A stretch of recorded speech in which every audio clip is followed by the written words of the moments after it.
Hello, I'm Antonio Mora. This is the newsandnews.com day in brief. Today's top stories in 4 minutes. It's Thursday, November 29th at about 7 p.m.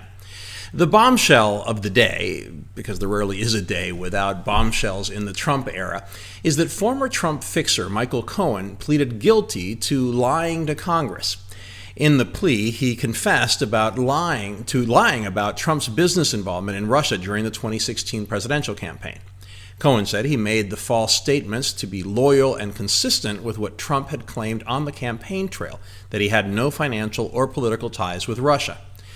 According to court documents, Cohen's lies to Congress centered around negotiations for a Trump Tower in Moscow. Cohen now says discussions didn't end until June of 2016, the month of the infamous Trump Tower meeting with a Russian lawyer who purportedly had dirt on Hillary Clinton. By then, Trump was the presumptive Republican nominee.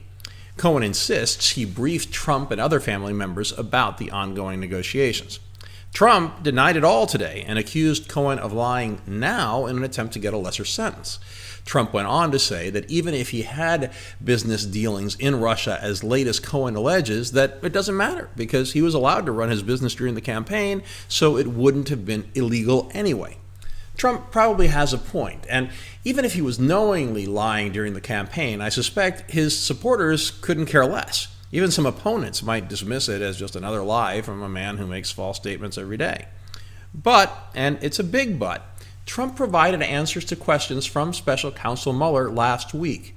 If, and it's a big if, Trump made any misstatement there, he could be charged with lying to federal investigators.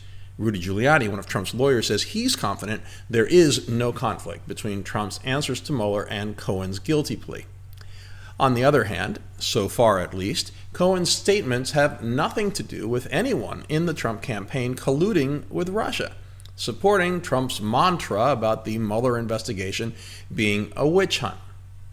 On yet another hand, Mueller has now obtained guilty pleas from Trump's personal attorney, campaign manager, deputy campaign manager, first national security advisor, and a former foreign policy advisor. That doesn't sound like a witch hunt. Cohen reportedly spoke with Mueller's team for 70 hours. Presumably, the worst of his offenses were laid out in his guilty plea. We will have to wait and see what kind of evidence he has provided to Mueller. Soon after the Cohen revelations, Trump headed to Buenos Aires for the G20 summit. From Air Force One, he tweeted that he was canceling a meeting with Vladimir Putin. The Russians initially responded that they hadn't heard anything directly, that they had only seen the tweet.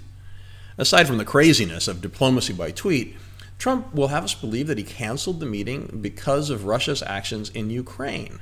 Now, nothing has really changed there since Sunday when Russian warships fired on Ukrainian ships and put Ukrainian sailors behind bars. So Trump could have scrubbed the Putin meeting for that reason days ago. Instead, he canceled soon after the Cohen comments about Russia. Giuliani also questioned the timing of the Cohen guilty plea, accusing Mueller of filing it today to mar Trump's trip to the G20. He compared it to how Mueller indicted Russian military officers just days before the Trump-Putin summit in Helsinki. My inclination is to think that the special counsel investigation follows its own calendar, independent of politics. But maybe Mueller should pay attention. Why undermine a president as he's going to an important international summit?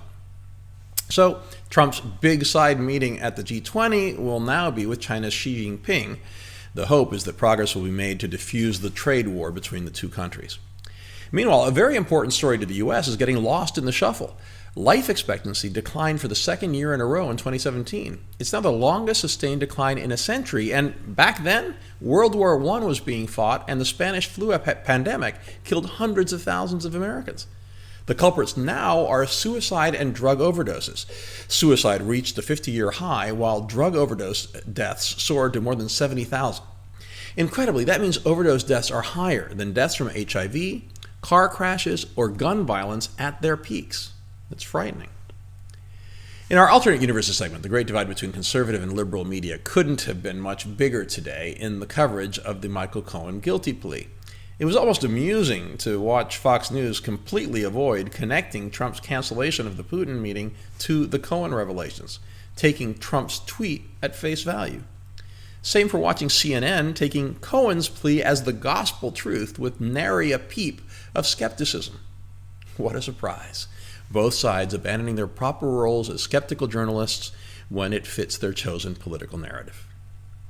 We have all the stories and much more updated around the clock 7 days a week on newsandnews.com, where you will find all you need to know in one place. Please subscribe to our YouTube channel by clicking on the right of your screen just below this video. Please follow us on Facebook at Real News and News, and follow me on Twitter at AMoraTV. I'll see you again tomorrow.